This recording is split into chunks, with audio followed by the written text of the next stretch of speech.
Pray muna tayo.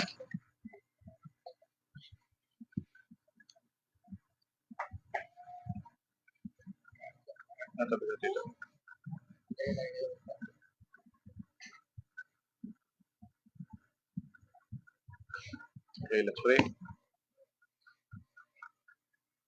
Manaming Diyos na makapangyarihan sa lahat, Lord. Maraming salamat, Lord, sa gaming ito, sa aming pagtitipon, Lord. Lord, sana ikay manguna sa akin. Bless niyo po, Lord, ang aming Bible study. Bigyan niyo po kami ng wisdom. Gabayin niyo po kami, Lord. Lord, hiningi po namin ng kapatawaran ng pagkakasala. Pinupuri ka namin, Lord, at binibigay po namin ang buhay namin sa inyo. Maraming salamat po at lahat ng aming dalangin sa matamis na pangalan ng aming Diyos at sa rin tagapagligtas na si Cristo Jesus. Amen. Tagalog tayo. Sino wala last ano? Pero ano yung video? Erika. So yung una lang naman testimony at saka kung ano yung ginawa ni Jesus sa John 3:16. Pero ngayon iikot pa rin pag-aaralan sa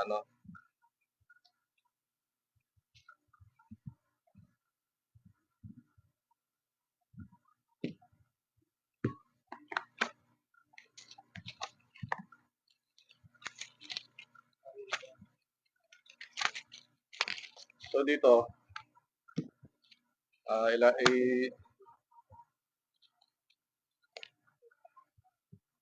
yung sa John 3:16. Sapagkat gayon na lamang at pagsinta ng Diyos sa sanlibutan na ibinigay niya ang kanyang bugtong na anak upang sino mang sa kanya sumampalataya ay huwag mapahamak, kundi magkaroon ng buhay na walang hanggan. Sapagkat hindi sinugo ng Diyos ang anak sa sanlibutan upang atulan ang sanlibutan, kundi upang ang sanlibutan ay maligtas sa pamamagitan niya. Ang sumampalataya. So, paano kung yung binigyan mo, hindi ka binigyan ng regalo, anong mararamdaman ng tao? Ibinigay sa atin. Pero ano yung binabalik natin? Bilang balik doon sa regalong binigay ng Diyos sa atin.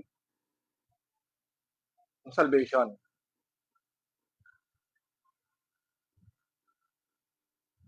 Sabi nga sa Hebreo, chapter 13-15, kaya't lagi tayong mag-alay ng papuri bilang handog dahil nagandahan ka doon sa regalo, yung pa'y pagsasabi yun, di ka ba proud?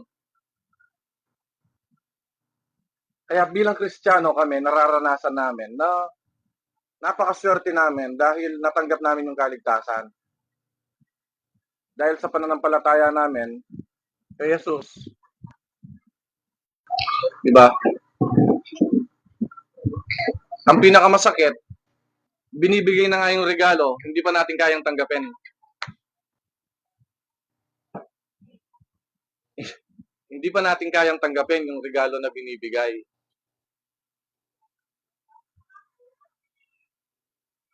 Dahil unang-una akala natin hindi totoo.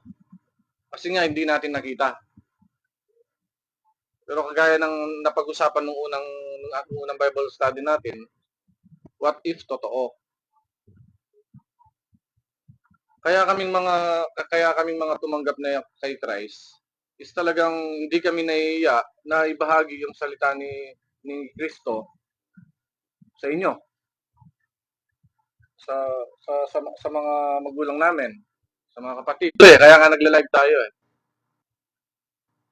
Kasi ito yung pinaka-precious na regalong matatanggap ng isang tao kasi walang hanggan eh, walang hanggang buhay yung kapalit eh. Diba? Namatay na siya, na nakamatayan niya yung pride niya. then wala na siyang magagawa, nakaharap na siya sa Diyos, wala na siyang magagawa. Kaya kami nagpupursige, kahit hindi kami pastor, na i-share yung salita ng Diyos dahil napaka-importante. Sabi nga sa Romans chapter 12 verse 1, therefore, I urge you, brothers and sisters, in view of God's mercy, to offer your bodies as a living sacrifice, holy and pleasing to God. This is your true and proper worship. So, sabi daw, i-offer daw natin yung body. Paano? Unang-una, ibigay natin yung oras natin sa Kanya.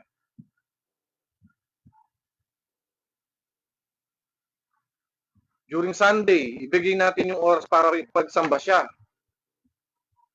Huwag mong katamaran kasi, bakit? Pag nandun na tayo, araw-araw, worship ang ginagawa natin eh. Di ba? Alam nga namang pag nandun ka na, sasabihin mo, tinatamad ako mag-worship ngayon, Lord. Hindi pwedeng ganon. Kasi doon, parang yung ginagawa natin dito is parang pagsasanay lang. It is a test, it is a battle. Kumbaga, tinetest lang ang isang tao kung ito bang taong ito is kaya ba akong purihan sa araw ng linggo or kung kahit na anong araw man yan. Ngayon, yung simpleng isang araw lang hindi natin maibigay. Then pagkatapos ng buhay na ito, nag-expect tayo ng langit. Which is sa langit, wala tayong gagawin kundi magpuri sa Panginoon. Imagine niyo. Diba? Tanungin mo yung isang tao, gusto lahat nila mapunta ng langit. Diba? Sino gusto mapunta ng impyerno? Wala. Pero sa langit ang gustong lahat pumunta. Pero yung ginagawa sa langit, ayaw natin gawin sa lupa. Bakit?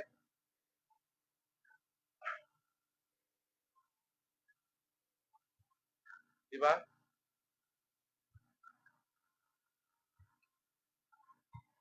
Kaya kami, double time, actually triple time. Sa Sabado, ayan, may Bible study tayo. Sa ginagawa natin, napupurihan ng Diyos. On Thursday, may prayer meeting. Anong nangyari? Na-experience mo na, Erica, di ba? Anong ginagawa natin? Napupurihan ang Diyos kasi siya yung pinag-uusapan. Sinishare natin yung gospel. Ngayon, may kapatid na nanghihina. Napaka-importante nung yung one-on-one fellowship, bro, gagaya ng ginagawa natin. Napansin mo, dahil bago ka, umiikot kami sa iyo kasi gusto namin makita mo yung testimony ng bawat isa, yung experience namin kay Kristo. Hindi yung sarili namin, ha? Yung testimony namin kay Kristo. So isipin natin to pag-uwi sa bahay. Gusto mong pumunta ng langit, pero yung gagawin natin sa langit, dito pa lang sa lupa, hindi mo na magawa. Do you think palagay mo? Anong tawag dito? Palagay mo pasado ka na pumunta dun sa langit na walang ginagawa kundi sumamba, magpuri sa Panginoon, kumain. Ba? Isa pa. Nandito tayo sa mundo na ang daming problema. Diba? Problema sa pera, problema sa pamilya, problema sa mga nakapaigot sa atin, sa ating buhay, sa kaibigan, lahat. Kung dito pa lang hindi mo na kayang i-handle yung problema,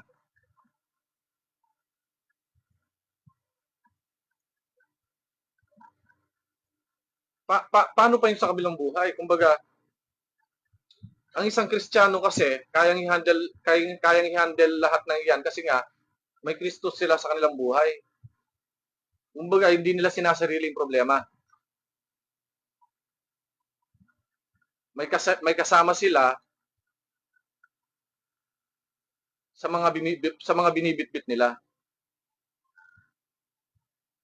Ayun, bakit kagaya nung bakit natin binibitbit sarili natin yung problema? Gaya nung sa Thursday na nasa prayer meeting natin. Kasi nga akala natin kaya natin sa sarili nating kakayahan. Pero sa totoo lang, wala kang magagawa kung di mo kasama ang Diyos. Di ba?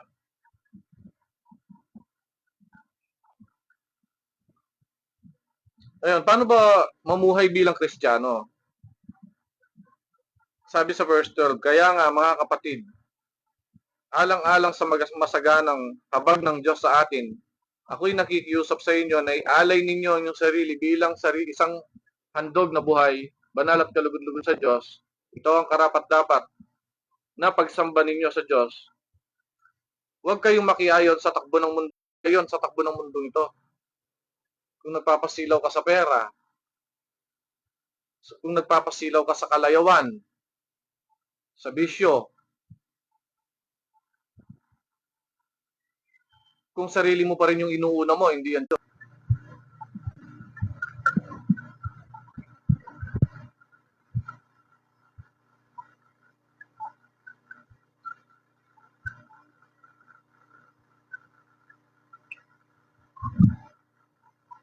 So bilang nakatanggap tayo ng regalo galing sa isang kaibigan, ano ba yung dapat?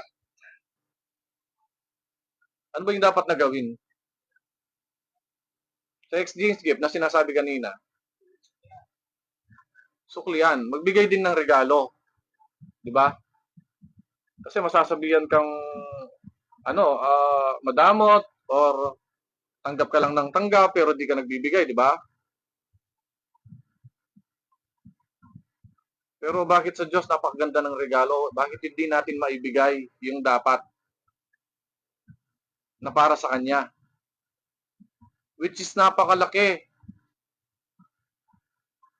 Napakalaki. Hindi natin alam ngayon pero kung babasahin yung Bible, napakalaki ng kabayaran kung hindi mo na-appreciate yung regalong binigay niya at kung hindi mo ibinalik.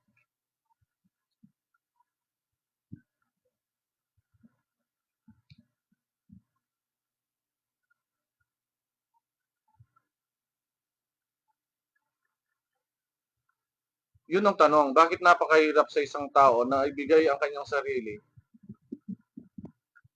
sa Diyos? Bakit napakahirap? Dahil sa minana nating kasalanan, dahil bulag tayo. Hindi tayo nakakakita. Kaya nga nandito yung church. Nandito yung salita ng Diyos para iparating sa inyo na yung magandang balita ng salvation. Yung pangako na walang hanggang buhay na kasama si Kristo, kasama ang Diyos, nakasama yung mga propeta na babasa natin sa Bible. Diba? And minsan yung tao parang pinapahirapan na lang yung sarili di ba? Yung tipong alam na natin na ang Diyos ay Diyos na buhay, ang Diyos ay all-knowing God, ang Diyos ay napaka-powerful. Lahat kaya niyang ibigay sa atin. Lahat kaya niyang solusyonan. Di ba? Yung sinasabi mong problema mong napakabigat, sa Diyos, parang tuldok lang. Ang mundo nga, tuldok lang sa Kanya Yung problema mo pa kaya? Bakit napakahirap para sa ating ipagkatiwala yung buhay natin sa Kanya?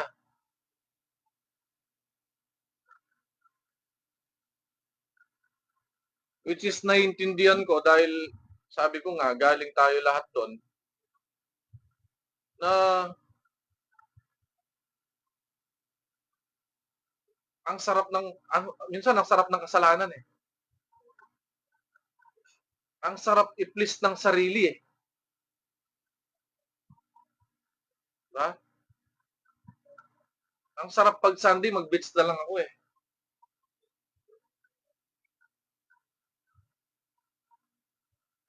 Ang sarap Sunday, lalo na yung nagtulog. Yun yung pinakasakit ko eh.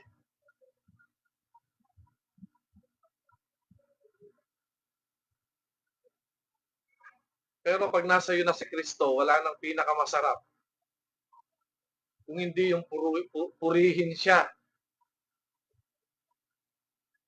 Purihin siya every Sunday, Thursday, Saturday, araw-araw. Na kahit na napakalaki ng problemang yan, may experience mo din. Kahit napakalaki ba niyan, hindi mo magagawang sirain yung araw mo na parang pinagsakluban ka ng langit at lupa.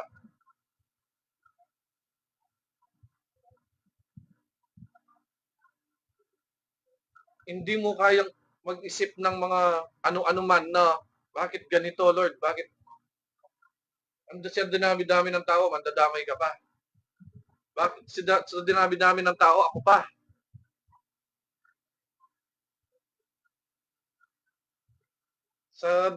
Sa dinami-dami ng pwedeng mangyari ng ganito, ganyan, bakit sakit pa nangyari? Which is hindi mo alam bakit nangyayari sa iyo dahil mahal ka ng Diyos. Gusto niya na isuko mo ang buhay niya sa Kanya, kaya Kanya pinaparanas sa iyo yan. Di ba? Imagine kung hindi ka bibigyan ng pagsubok ni Lord. Maiisip mo ba siya? Imagine kung ibinigay na lahat ng yaman sa iyo, ibinigay na yung magandang pamilya sa iyo. Diba? Hindi ka tumatanda. Lahat ng positive, wala kang negative. Palagay mo, may isip mong may Diyos. Isipin lang natin. Kasi tinatanong natin, bakit may problema eh? Bakit ito naranasin yung problemang ito eh? Diba? Kung perfect yung world, anong silbi ng wala nang kaligtasan? Kasi perfect na yung world, di ka makakapatay eh. Wala hanggang buhay kasi nandun na. And wala ka nang kikilalaning Diyos. Dahil nga, nandun ka na sa perfect world eh. Pero bakit ginawa ng Diyos yung earth? Yung mundo, yung battlefield? Bakit niya ginawa, inayahan si Satan na tuksuin yung sila Adan at Eva? Dahil gusto ng Diyos na makita yung mga karapat-dapat na pumunta dun sa perfect world na ibibigay niya. Ayaw niyang maging mga ano lang tayo dun, robot.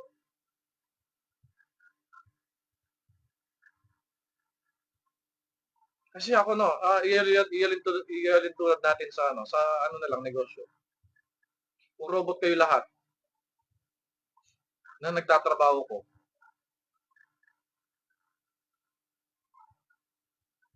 palagay nyo, may sense ba?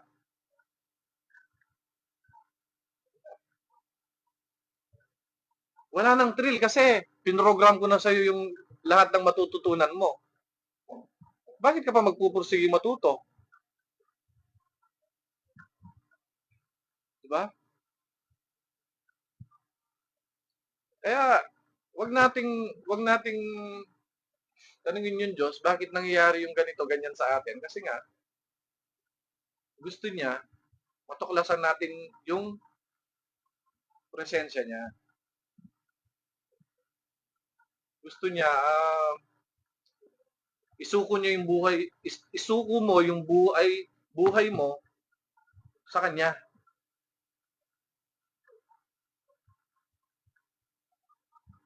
Ngayon, kung dumating sa point na sinuko ng isang tao ang buhay niya kay Kristo, lahat ng anghel nagdidiwang.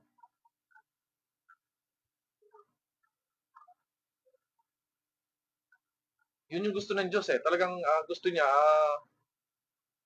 lahat ng tao maligtas. Kaya nga may Bible eh.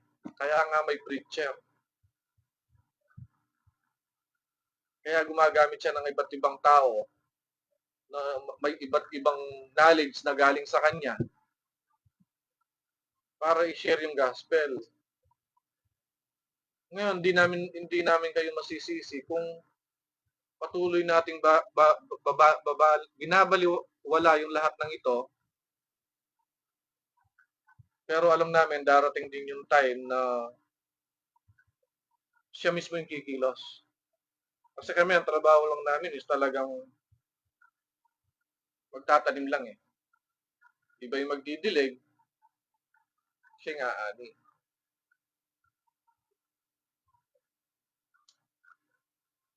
Sabi ko nga, hindi sumagi sa isip ko yung ano eh. Tumayo ako sa isang pulpito na sinishare ko yung gospel eh. Kasi nga, may stage fright ako eh. And wala akong self-confidence. Yun yung wala sa akin. Ngayon, siguro kaya ako nagka-self-confidence kasi na-expose ako sa trabaho natin. And yun, isa pa, dati kinakahiya ko yung Diyos natin na ibinigay sa akin yung mga magagandang bagay, pamilya, di ba? Lahat ng meron namin ngayon galing sa Kanya. Kayo din, sigurado may mga positive na binigay sa inyo, di ba? May mga magaganda. Kaya nga balance yan eh. May maganda at may hindi.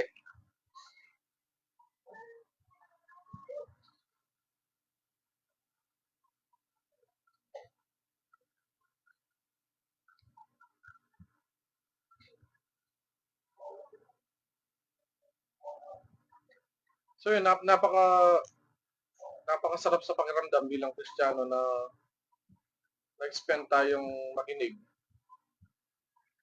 And hoping na magtuloy-tuloy na sabi nga namin, hindi para sa amin to, kundi para sa inyo. At napakasarap yung ano eh. Napakasarap nung wala kang takot.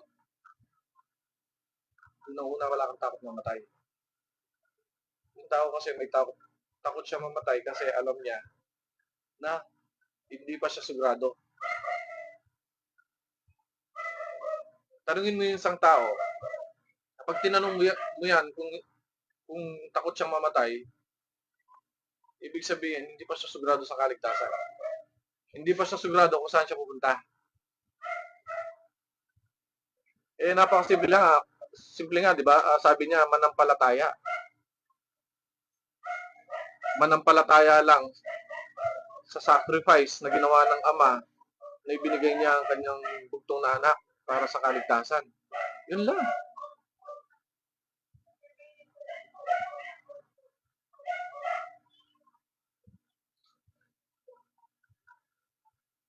So paano ba yung pagsunod?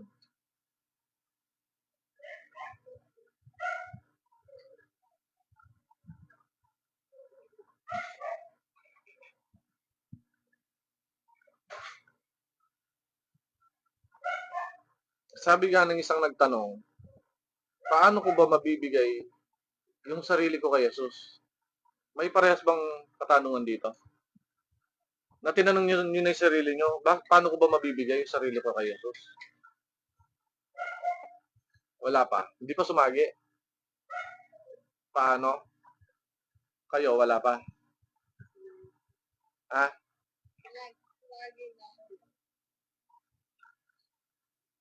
Unang-una, kailangan nating tanggapin na si Jesus, yun yung personal savior natin. Siya yung tagapagligtas. Na siya yung kaibigan natin.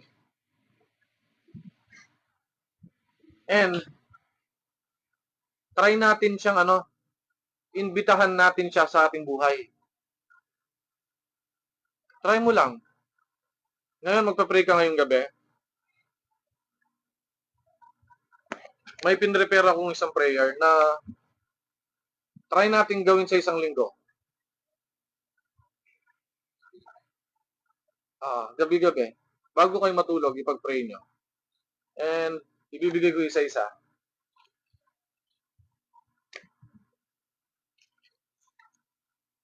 Yun. May Tagalog, may English. Meron na lahat. So dito sa prayer na to, humingi kayo ng wisdom na paano niyo ba siya pagpapasukin sa buhay niyo. Wag na tayong maghanap ng ibang kaibigan. Nandiyan na siya, naghihintay lang. So isa ping gawin niyo, i-share niyo sa kanya yung lahat ng nasa puso niyo, yung mga problema niyo, i-share niyo. And isa pa, pinaka-importante, pakinggan niyo yung salita niya. Tanong, paano niyo mapapakinggan ang salita niya?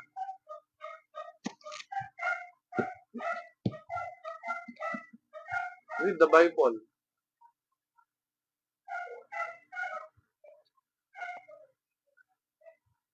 Ngayon, ina-assure ko, kapag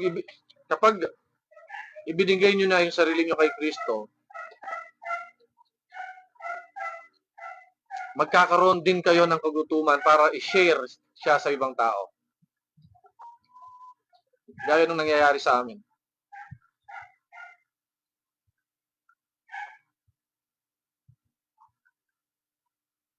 Kasi malalaman nyo na yung purpose natin eh.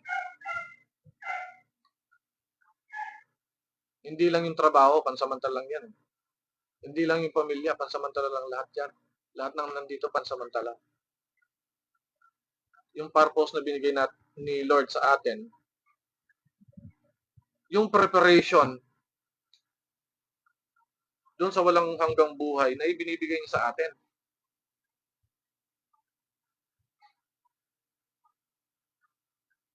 Pero ulitin ko lang, kapag tinanggap mo na si Kristo bilang sarili mong tagapagligtas at ibinigay mo na yung puso mo sa Kanya, at masasabi mo nung nasa kanya, nasa iyo na siya,